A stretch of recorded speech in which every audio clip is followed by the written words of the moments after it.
오늘 하나님께서 우리에게 주신 말씀은 요한복음 2장 13절에서 25절까지 말씀입니다. 다 찾으신 줄로 알고 저와 여러분 함께 교독하시겠습니다.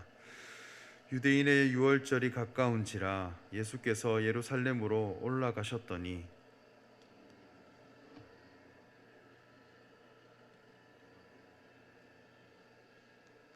노끈으로 채찍을 만드사 양이나 소를 다 성전에서 내쫓으시고 돈 바꾸는 사람들의 돈을 쏟으시며 상을 엎으시고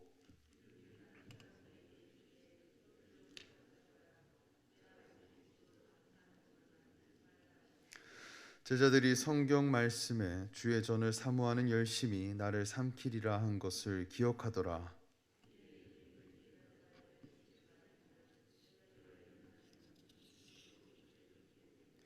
예수께서 대답하여 이르시되 너희가 이 성전을 헐라 내가 사흘 동안에 일으키리라.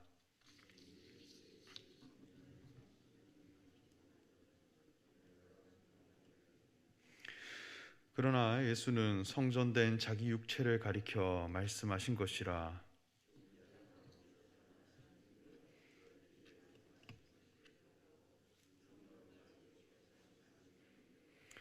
유월절에 예수께서 예루살렘에 계시니 많은 사람이 그의 행하시는 표적을 보고 그의 이름을 믿었으나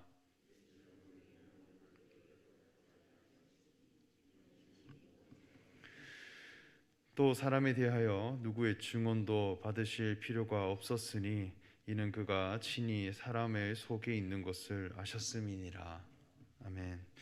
사랑하는 일산충신교회 성도 여러분, 오늘도 이렇게 기도의 자리에 나와서 하나님의 뜻을 구해가고 하나님의 말씀을 사모하시는 여러분들에게 하나님의 은혜와 축복이 가득하시기를 간절히 소망합니다.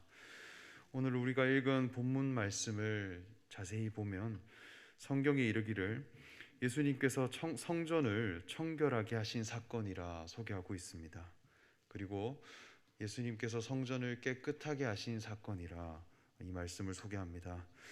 예수님은 유월절 가까운 때에 예루살렘으로 가셔서 행하신 일은 성전을 깨끗하게 하신 일이라 합니다. 그렇다면 우리는 성전을 청결하게 한다는 것은 과연 어떠한 의미인가 생각해 봐야 할 것입니다. 예수님께서 청소 도구를 가지고 가셔서 건물 자체를 깨끗하게 하셨는 것일까요? 그리고 예수님께서 성전을 깨끗하게 하신 이 사건이 오늘날 나와는 과연 무슨 상관이 있는 것일까요? 이 말씀이 우리에게 중요한 이유는 우리가 하나님의 거룩한 성전이 되어야 하기 때문입니다. 유대인들은 유월절이라는 절기에 예루살렘이라는 성전으로 가서 함께 모여 하나님께 제사를 드리는데 이것을 아주 중요한 율법으로 지키고 있습니다. 하나님께서 성전을 건축하게 하신 것은 그곳에 하나님이 거하시기 때문입니다. 하나님께서 영원히 머무시는 곳이며 성전을 통해 하나님은 사람과 만나겠다 약속하셨습니다. 그래서 이스라엘 백성들을 통해 먼저는 성막을 짓게 하시고 그들은 성막을 옮겨 다니며 생활하였습니다. 그러다가 다윗 왕 시대를 지나 솔로몬 왕 시대를 맞이했을 때는 성전을 건축하여 이제는 옮겨 다니지 않고 하나님이 한 곳에 머물러 계시는 성전 시대를 맞이하게 하셨습니다.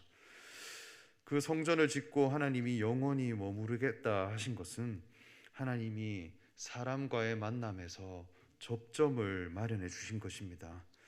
하나님은 그저 아무 곳에나 계시는 것에 만족하는 분이 아니라 매우 구체적인 조건 안에 하나님이 우리와 함께 하시겠다는 것입니다. 결국 하나님은 성전을 닮은 사람, 그 성전을 닮은 인격 안에 들어가셔서 함께 하시겠다는 것입니다. 사도 바울은 고린도전서 3장 16절 17절에서 너희는 너희가 하나님의 성전인 것과 하나님의 성령이 너희 안에 계시는 것을 알지 못하느냐. 누구든지 하나님의 성전을 더럽히면 하나님이 그 사람을 멸하시리라. 하나님의 성전은 거룩하니 너희도 그러하니라 말씀하셨습니다. 예수 그리스도를 통해 거듭난 거룩한 성도는 그 육체가 하나님께서 머물 만한 성전이라는 것입니다. 그리고 예수님께서도 돌로 지은 이 성전은 무너져야 한다. 내가 사흘 동안 다시 세우겠다 말씀하셨습니다. 그리고 이는 자기 육체를 가리켜 하신 말씀이라 하셨습니다. 이전에는 하나님이 거할 만한 처소가 돌로 지은 성전이라는 공간이라 여겼다면 이제 하나님의 아들 되신 예수 그리스도께서 참된 성전 되심을 선언하셨다는 것입니다. 결국 돌로 지은 성전을 짓도록 하신 것은 그 성전을 닮은 사람이 나오게 하기 위함이고, 그 성전 안에 있는 모든 교훈이 인격이 된 사람이 나오게 하기 위해 성전을 하나님은 짓게 하셨습니다.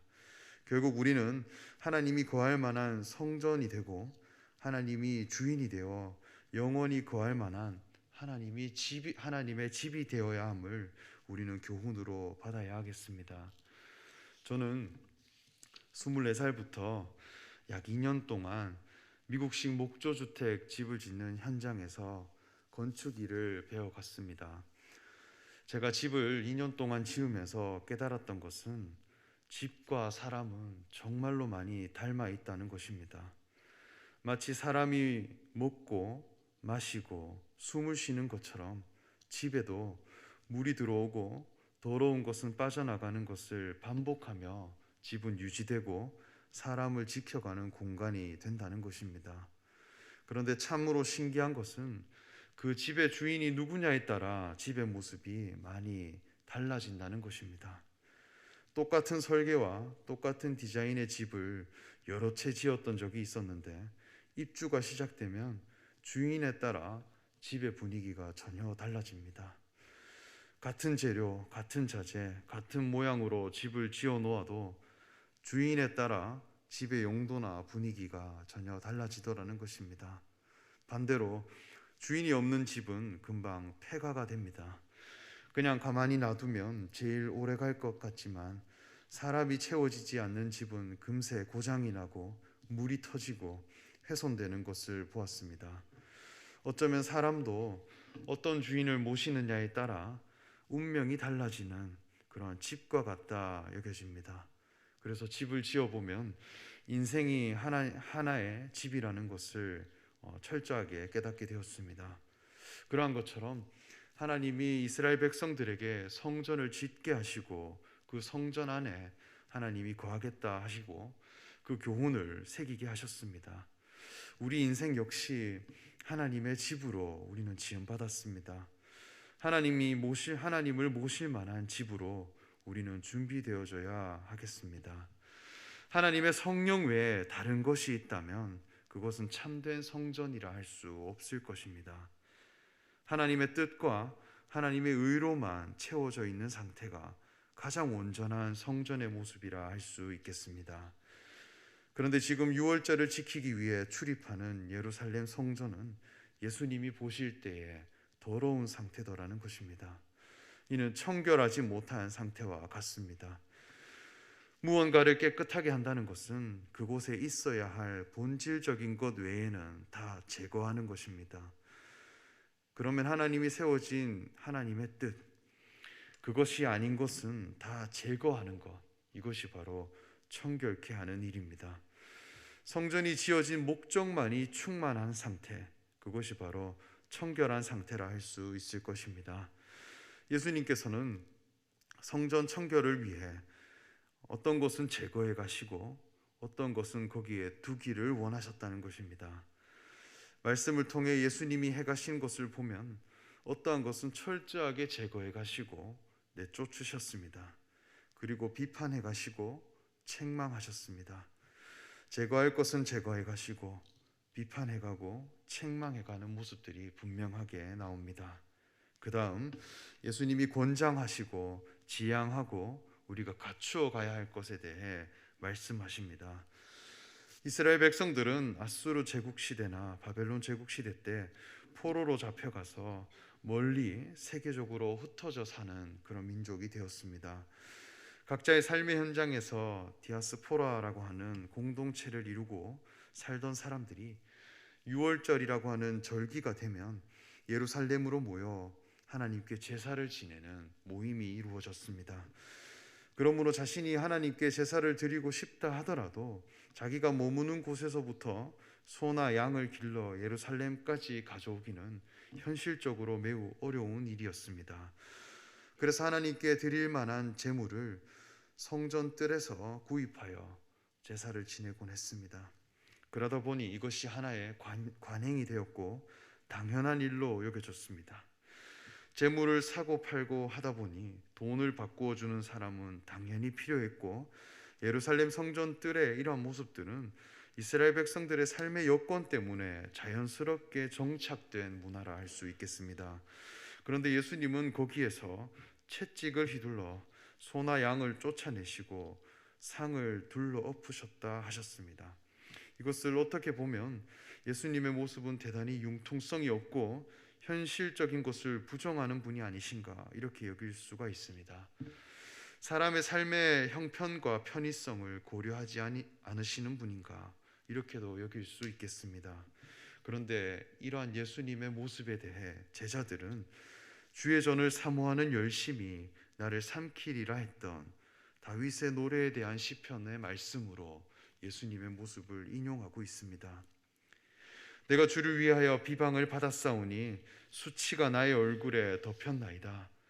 내가 나의 형제에게는 객이 되고 나의 어머니의 자녀에게는 낯선 사람이 되었나이다.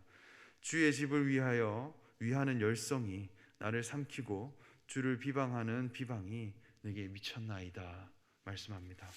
이 고백대로 예수님도 다윗과 같은 마음을 가진 분이구나 제자들에게 보였다는 것입니다.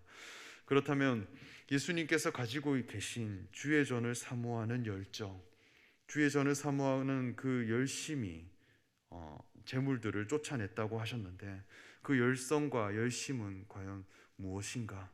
무엇에 대해 말씀하시는가? 우리는 찾아가야 하겠습니다. 성전은 장사하는 집이 아니라 아버지의 집이라 말씀하셨습니다. 장사를 한다라고 하는 것은 소유 가치를 남기는 행위입니다. 반대로 아버지의 집이라고 하는 것은 아버지와 자녀의 관계로 만나지는 곳입니다. 그것은 생명을 남기는 관계입니다. 여기에는 목적이 무엇인가 이 문제가 걸려 있는 부분이라는 것이죠. 성전이 존재하는 목적이 무엇인가? 예수님은 이 성전은 내 아버지의 집이다 말씀하시고 장사하는 집으로 만들지 말라 말씀하십니다. 이 부분은 장사하는 집 자체는 나쁜 것이고 아버지의 집은 좋은 것이다. 그저 그 부분에 대해 말씀하시는 것이 아닙니다. 우리가 삶을 살아가고 자본주의의 세상에 살아가려면 장사를 하지 않고는 살아갈 수 없습니다.